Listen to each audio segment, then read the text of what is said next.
ahora vamos a leer Salmo 1, porfa. Tomen sus Biblias y vamos a leer Salmo 1, la introducción al libro de Salmos. Salmo número 1. Y nuestro mensaje hoy tiene que ver con ese salmo. Salmo 1. Palabra de Dios. Bienaventurado el varón que no anduvo en consejo de malos, ni estuvo en camino de pecadores, ni en silla de escarnecedores se ha sentado, sino que en la ley de Jehová está su delicia, y en su ley medita de día y de noche. Será como árbol plantado junto a corrientes de aguas, que da su fruto en su tiempo y su hoja no cae, y todo lo que hace prosperará. No así los malos, que son como el tamo que arrebata el viento. Por tanto, no se levantarán los malos en el juicio, ni los pecadores en la congregación de los justos. Porque Jehová conoce el camino de los justos, mas la senda de los malos perecerá. Amén, palabra de Dios.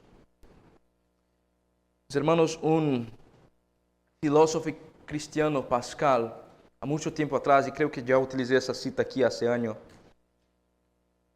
explicó cómo que todos los hombres buscan la felicidad. Creo que es apropiado para nosotros empezar ese mensaje con esa cita. Pascal dijo, todos los hombres buscan la felicidad. Esto es sin excepción. Cualesquiera que sean los diferentes medios que empleen, todos tienden a este fin. La causa que algunos vayan a la guerra y de que otros la eviten es el mismo deseo en ambos, acompañado de diferentes puntos de vista. La voluntad del hombre nunca da el menor paso sino hacia este objeto. Este es el motivo de todas las acciones de todos los hombres, incluso de los que se ahorcan. Todos los hombres buscan la felicidad, incluso los que se ahorcan, los que están buscando la muerte.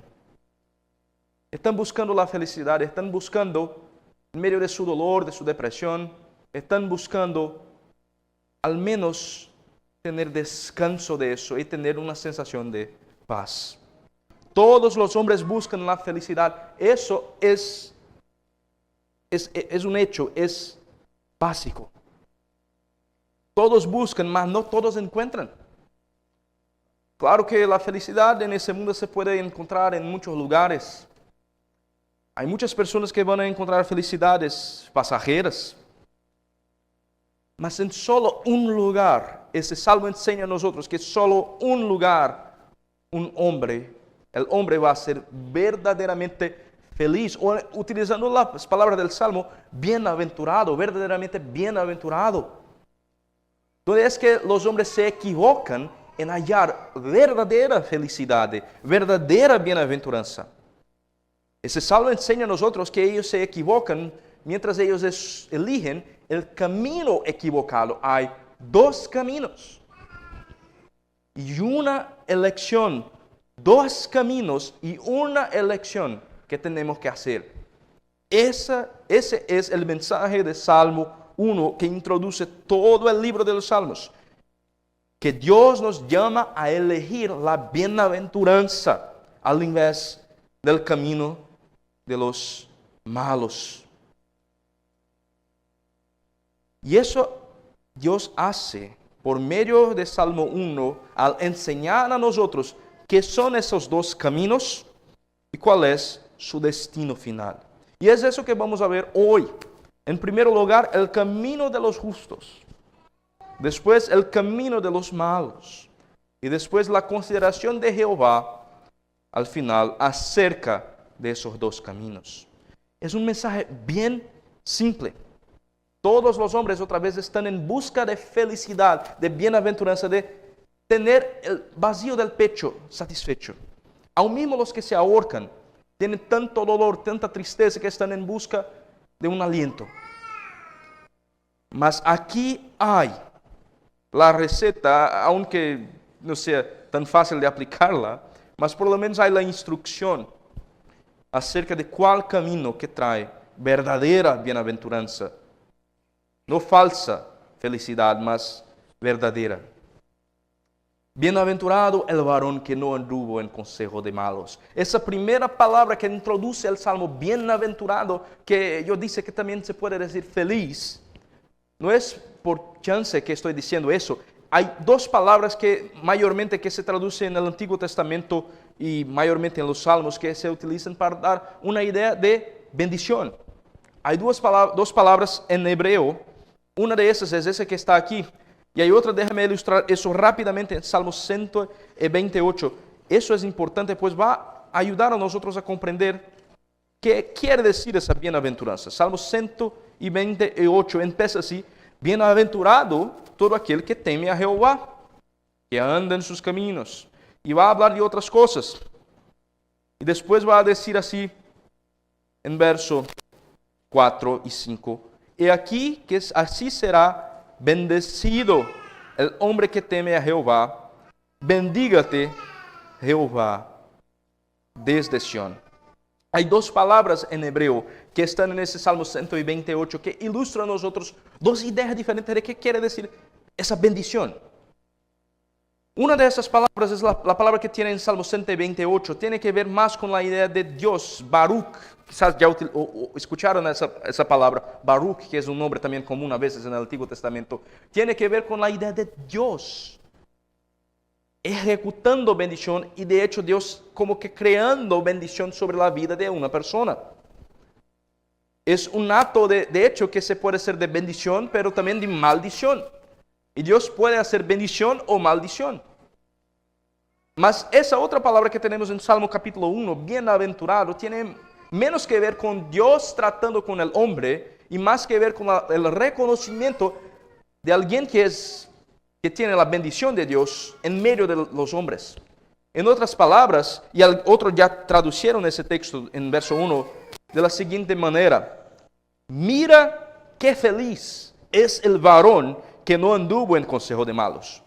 Aunque se debe comprender que esa felicidad que el Salmo habla no es una felicidad de sonreír, no es una felicidad pasajera de una sensación, un sentimiento rápido y corto. No es eso. Es una felicidad fundamental y que es reconocida por los otros. Bienaventurado el varón. Y va a describir ese varón.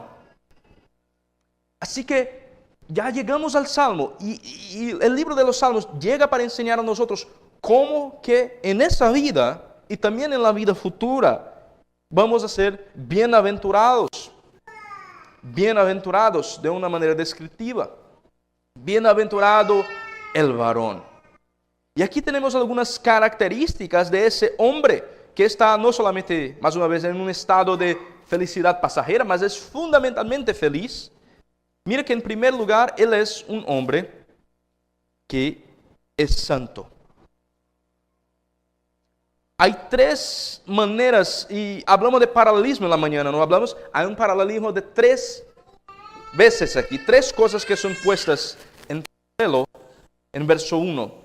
El varón que es bienaventurado no anduvo en consejo de malos, ni estuvo en camino de pecadores, ni en silla de escarnecedores se ha sentado. Y mira que hay una progresión aquí. No anduvo, ni estuvo, ni sentó. Estuvo también se puede traducir como que quedar, así se quedar, no permanentemente, mas por un poco de tiempo. No va a andar en consejo de malos. No va a se quedar en el camino de pecadores. Y no va a se establecerse, sentar en la silla de escarnecedores. Hay una progresión del movimiento. Mas si mira en el texto, hay una progresión también de tipo de cosa que es relacionada con el movimiento. El consejo, el camino y la silla de escarnecedores. El consejo. algo que inicialmente no se parece tan malo, una idea que los escarnecedores van a dar para el hombre.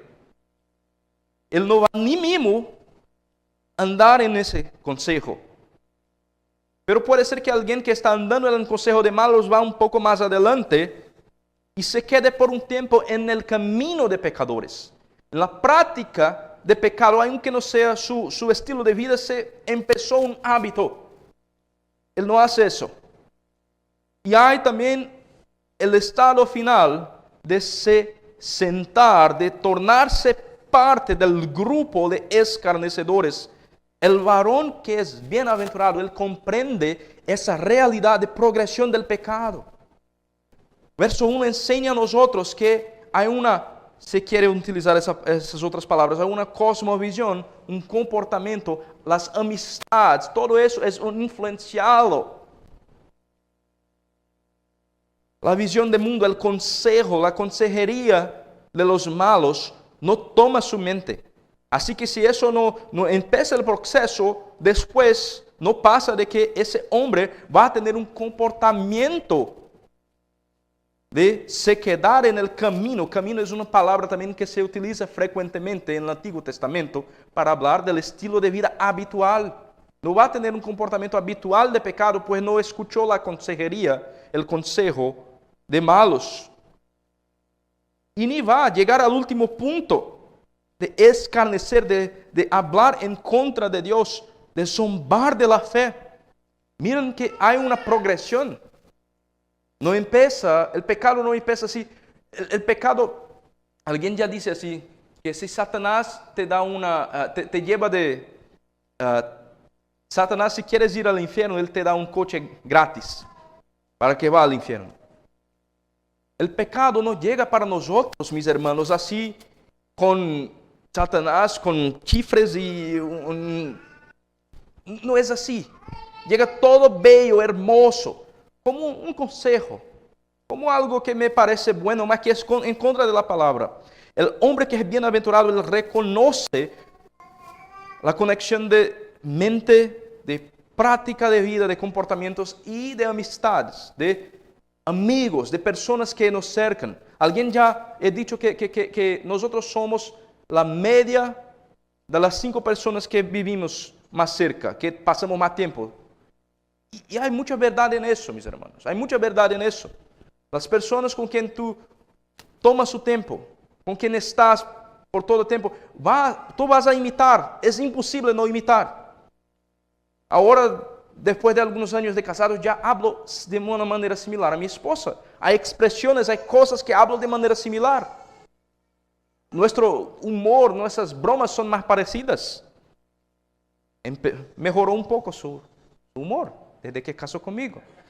Mas así lo es. Cuando vas viviendo con alguien que está cerca, ustedes van a cambiar elementos, a cambiar cualidades, a cambiar. No tiene cómo no pasar eso. Con amigos, con esposas, con familiares, con las personas con quien trabaja. No tiene cómo. Es imposible. El hombre que es bienaventurado es en primer lugar elogiado por su santidad en cosmovisión, comportamiento y amistad. Mas no solamente eso, nosotros aprendimos aquí también en verso 2, ¿dónde está su enfoque? Él no es eso. Él evita aún mismo empezar el proceso que lleva al pecado. No anda en consejo de malos, no llega a ser escarnecedor, mas su enfoque está, verso 2 dice, sino que en la ley de Jehová está su delicia. Y en su ley medita de día y de noche. De día y de noche. Eso puede quizás nos parecer un poco extraño. ¿Cómo es? Vamos a pensar, estamos leyendo la Biblia. Debemos ser honestos mientras leemos la Biblia.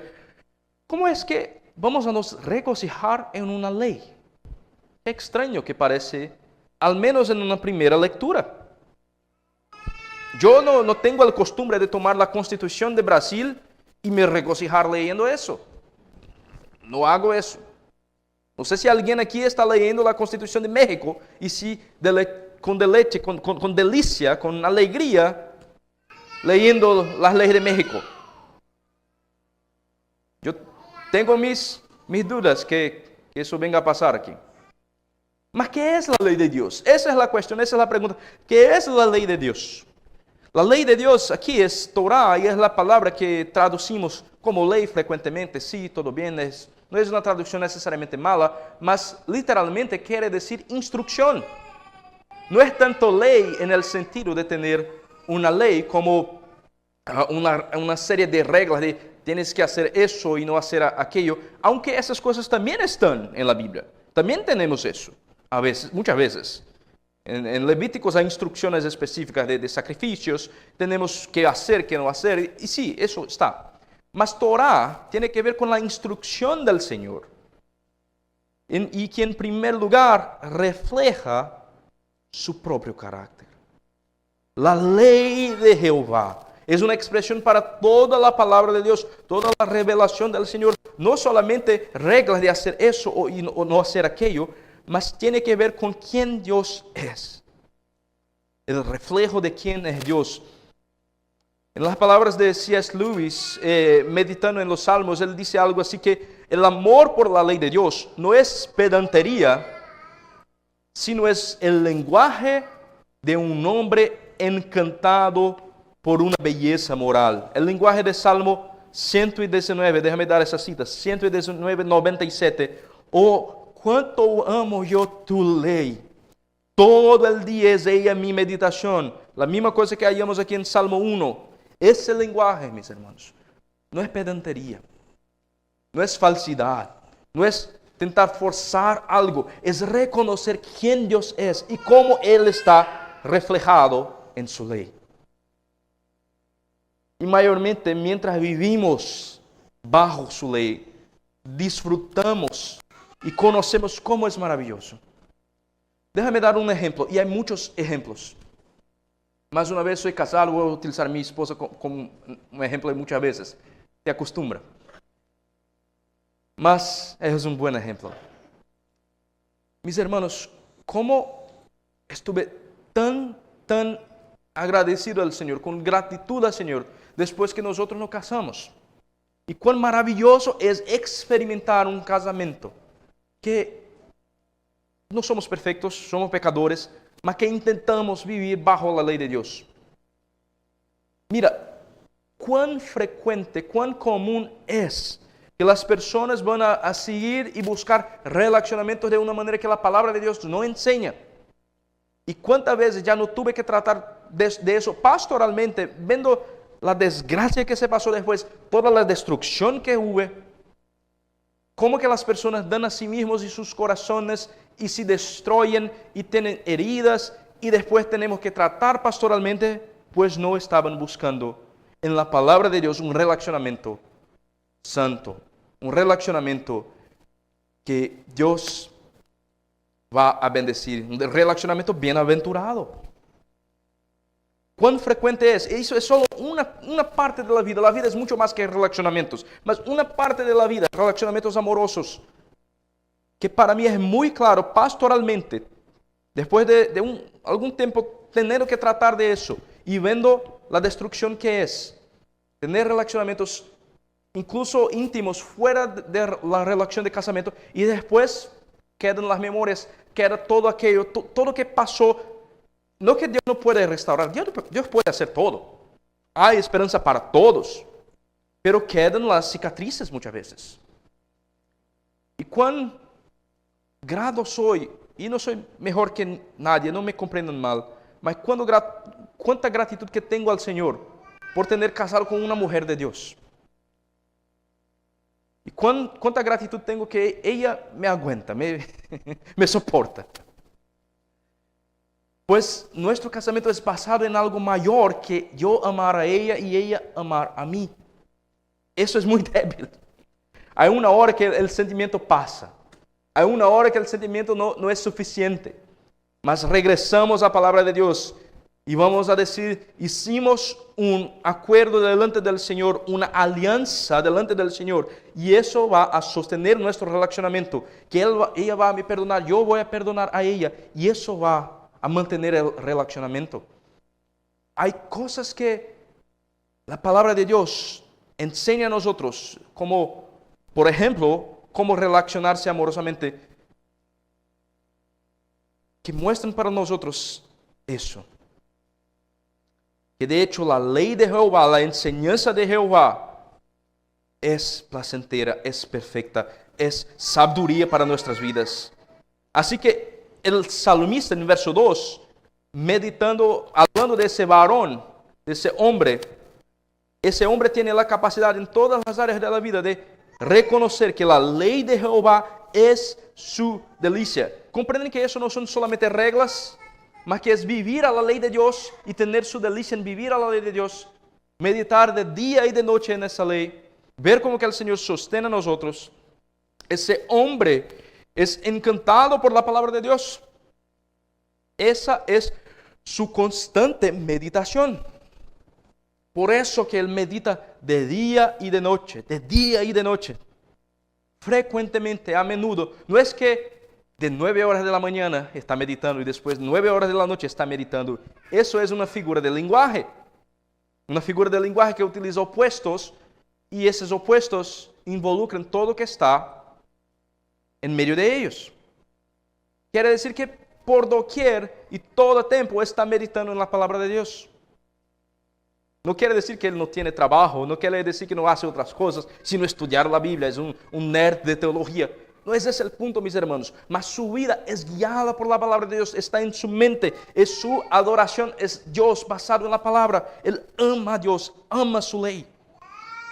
Ese hombre que tiene una vida de santidad, un amor por la ley de Dios, ese hombre va a tener frutos. Así que verso 3 va a explicar a nosotros que él es como árbol trasplantado, árbol plantado junto a corrientes de aguas que da su fruto en su tiempo. Su hoja no cae, todo lo que hace prosperará. Son características de ese hombre. Características de ese hombre. Mira, él es alguien que es firme. No es llevado a cualquier tiempo por viento de doctrina. Es alguien que es firme, fuerte en sus raíces, estable. No solamente eso, alguien que es regado por aguas por doquier. Que teniendo las aguas junto a corrientes de aguas, está siempre satisfecho, tiene su satisfacción.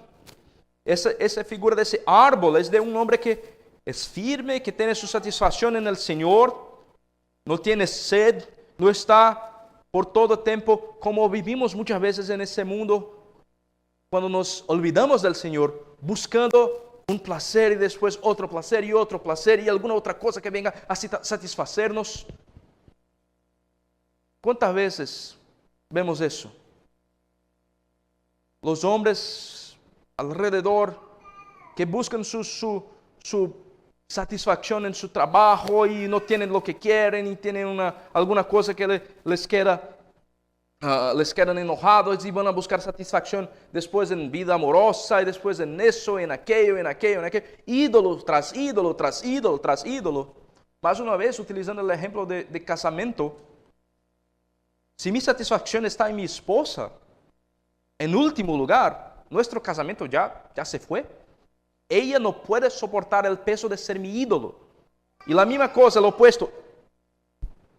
Yo no puedo soportar el peso de ser el ídolo de mi esposa. Yo no puedo satisfacer a mi esposa completamente. Claro, el casamiento es bueno, no me comprendan mal.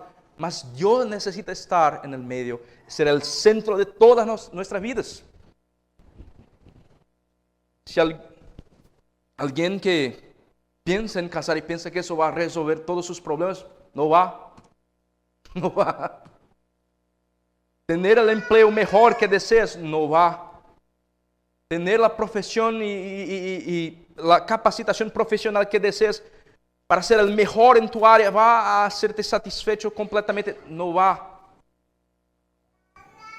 Hay siempre algo más que el corazón desea. Cuando buscamos algo que no es Dios, hay siempre algo más que el corazón desea. Y quedamos pulando de un ídolo a otro. Ese hombre de Dios Es como un árbol trasplantado que es firme y que está satisfecho, que está completamente regado por corrientes de aguas. Y él es así, consecuentemente, es fructífero. Da su fruto en su tiempo, su hoja no cae, todo lo que hace prospera. No quiere decir que ese árbol que es plantado no va a pasar por las estaciones diferentes. Otra vez está diciendo que va a dar el fruto en su tiempo. Su tiempo da su fruto. No quiere decir que tiene fruto todo el año. Reconocemos como creyentes que hay estaciones en la vida, hay tiempos diferentes, con más agua, con menos agua, mas si está plantado junto a aguas corrientes, siempre está bien alimentado. En otras palabras, lo que estoy diciendo aquí es que ese hombre no debemos tener la ilusión de perfección, que a todo tiempo hay frutos en la vida cristiana. Mas ese hombre da su fruto en su tiempo. No deja de dar frutos. Y dando frutos, va para además de sí mismo. Sus frutos bendicen a los demás. El hombre maduro en su fe no es alguien que mira solamente para sí mismo, para su barriga, para sí mismo, para sus necesidades. Es alguien que tiene sensibilidad para las necesidades de los otros y que, porque es un hombre que da frutos, va a bendecir a otros. El árbol plantado junto a corrientes de aguas que da frutos. ¿Cuál es, mis hermanos? ¿Cuál es el propósito de un árbol? ¿Cuál es el propósito de un árbol? Qué pregunta estúpida, pastor. Es dar frutos. Mis hermanos, somos como ese árbol, como creyentes, como cristianos. Si no estamos buscando bendecir a otros en nuestro alrededor, si nuestra vida de oración es solo para cosas nuestras, no es por otros, si nuestro estudio de las Escrituras es solamente para quedarnos más y más inteligentes teológicamente, si no es para compartir el Evangelio con otros, estamos quedando bien gordos teológicamente. Y eso hace bien mal. Yo sé, necesito perder eso físicamente. Mis hermanos, hay un tipo de enfermedad a veces en la iglesia que tiene que ver exactamente con eso, con quedar tan enfocados en sí mismos, en estudiar, en orar, en hacer todo, pero hacemos todo aquí, en la iglesia, cerrados aquí. No salimos para predicar, no servimos a nuestro hermano. ¿Qué pasa con ese tipo de creyente? No es el creyente de Salmo 1. El camino del justo es un camino de alguien que frutifica para los otros. Frutifica para los otros, para servir, para afuera, para además de un cristianismo de domingo que solo toma todo en la iglesia, recibe, predicación, alabanza, todo recibe, y se sale, se va y no da nada. El hombre de ese salmo enseña a nosotros algunas lecciones, ¿no es? Y claro, él tiene prosperidad en la vida, todo lo que hace prosperará. Mas una vez no quiere decir que no va a haber, en la misma ilustración del Salmo, tiempos diferentes que tienen más o menos frutos. Tenemos variación en la vida cristiana.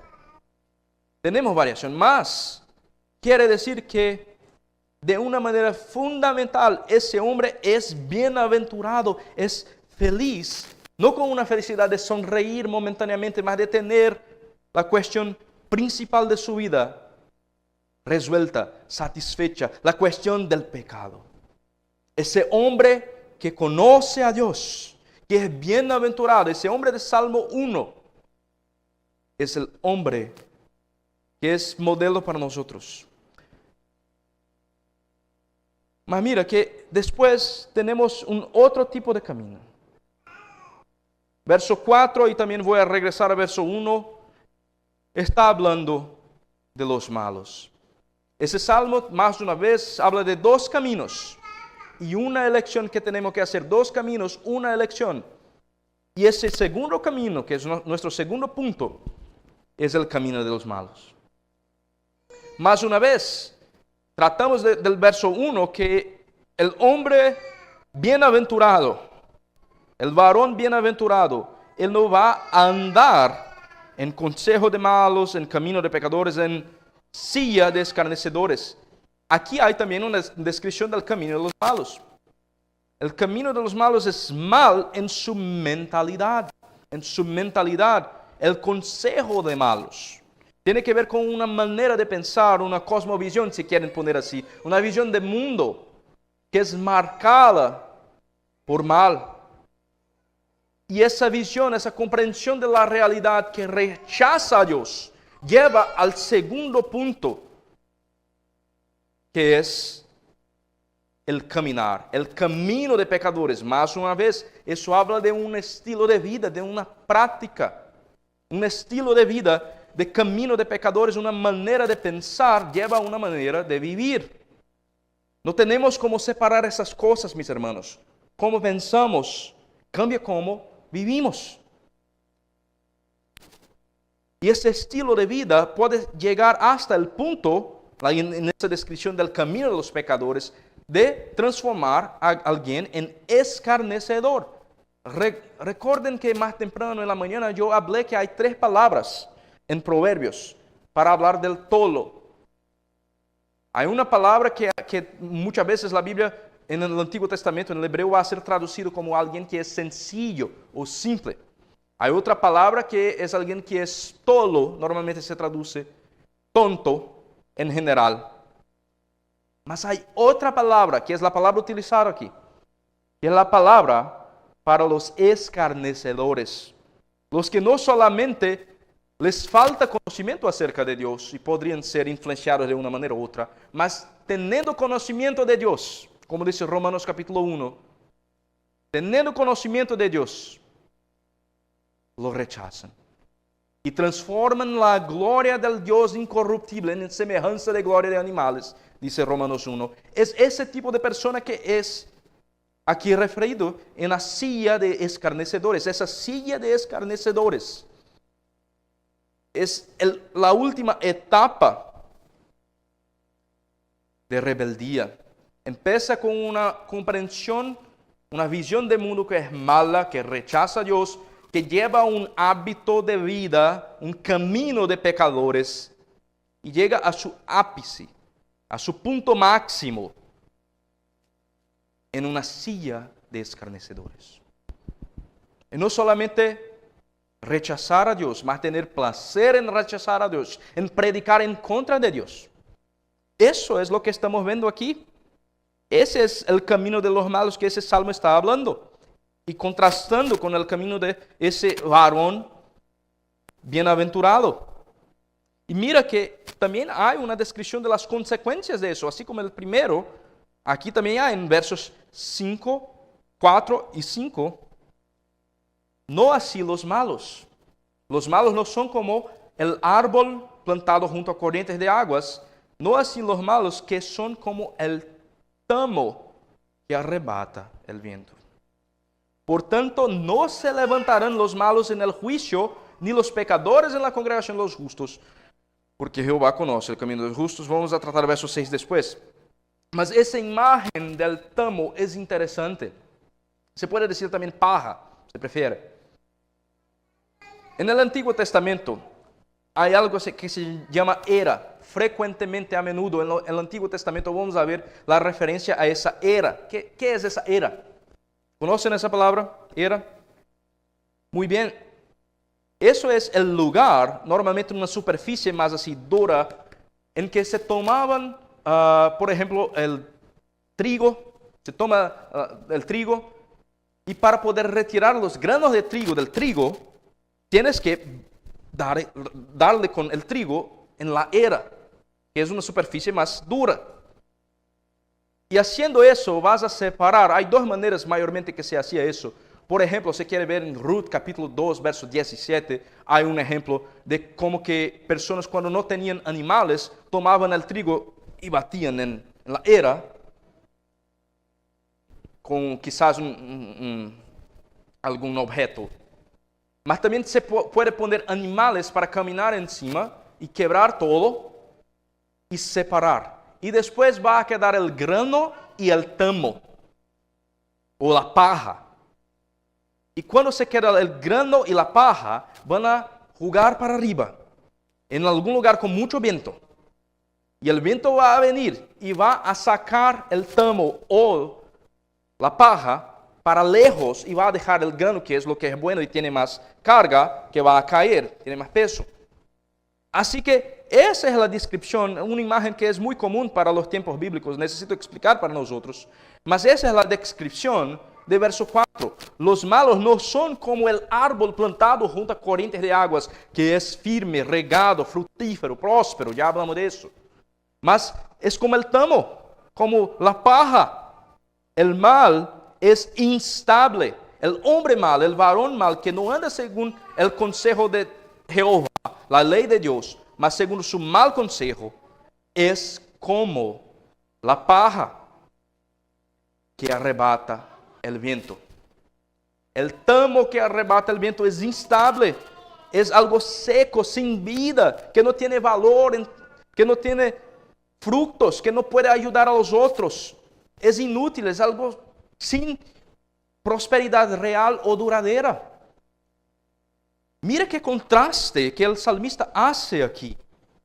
El camino de los justos es ese camino que lleva a nosotros para que seamos como ese árbol plantado, firme, fructífero, para servir a otros, regado, satisfecho, próspero. En contraste con un tamo o con paja, que es algo arrebatado por el viento así de pronto. No queda nada. No tiene valor. ¿Y qué hacen con paja? Después de bater con la paja en la aire, ¿qué van a hacer?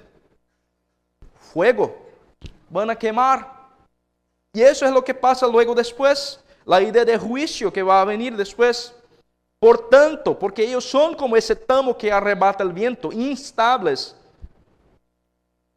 Por tanto, no se levantarán los malos en juicio, ni los pecadores. Ellos no tienen sustancia. Ellos no se levantarán en juicio, ni los pecadores en la congregación de justos.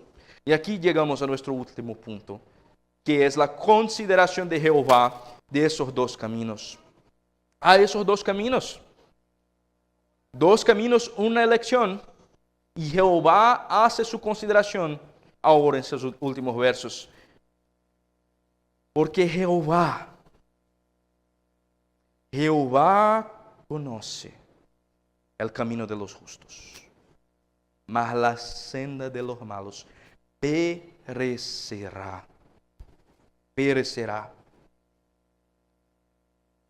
Dios conoce, mis hermanos, Dios conoce el camino de los justos. Esa palabra aquí tiene, aún mismo ya hablamos de paralelismo en la mañana en la escuela dominical, en la escuela bíblica. El paralelismo aquí es de opuestos. Y aquí la palabra conocer no es simplemente, tiene que ver con el conocimiento de reconocimiento de existencia, pues el Señor también conoce el camino de los malos en ese sentido. La palabra conocimiento muchas veces en el Antiguo Testamento tiene un sentido más íntimo, así como a veces en el Génesis tiene que ver incluso con relación sexual. Ese hombre conoció a aquella mujer hablando de un conocimiento íntimo. Es claro que no es eso aquí, no me entiendan mal. Lo que estoy diciendo es que el conocimiento de Jehová aquí es un conocimiento de conocer el camino de los justos por conocer los justos mismos, por conocer a ellos, por tener una preocupación especial con los justos, mientras los malos están prometidos que van a perecer. Es la palabra del texto. Dios conoce íntimamente. Entonces, querido creyente, el Señor se preocupa contigo. Mientras estás intentando vivir una vida de santidad para el Señor se preocupa. Y Él promete que los malos que están haciendo injusticia en contra del Señor y de su iglesia van a ser juzgados en el final. No necesitamos tomar justicia en nuestras manos. El Señor va a hacer justicia. Hay consecuencias temporales y hay consecuencias eternas para rechazar al Señor. El texto es bien claro. Y mira que esa consideración de Jehová es la consideración también de Cristo. Cuando llegamos al Nuevo Testamento, Mateo capítulo 5, les quiero mostrar que el Señor Jesucristo, algunos dicen que el Sermón del Monte, y creo que hace algún sentido, capítulo 5 hasta capítulo 7 de Mateo, algunos dicen que es básicamente una expansión de Salmo 1. Mire que todas esas cosas que están predicadas aquí, el Señor Jesús va a predicar en más detalles después en el Nuevo Testamento de manera muy clara. Esas palabras no son palabras solamente del salmista, en primer lugar es palabra de Dios, claro, mas es también las palabras que salieron de la boca del Cristo, del Señor Jesús.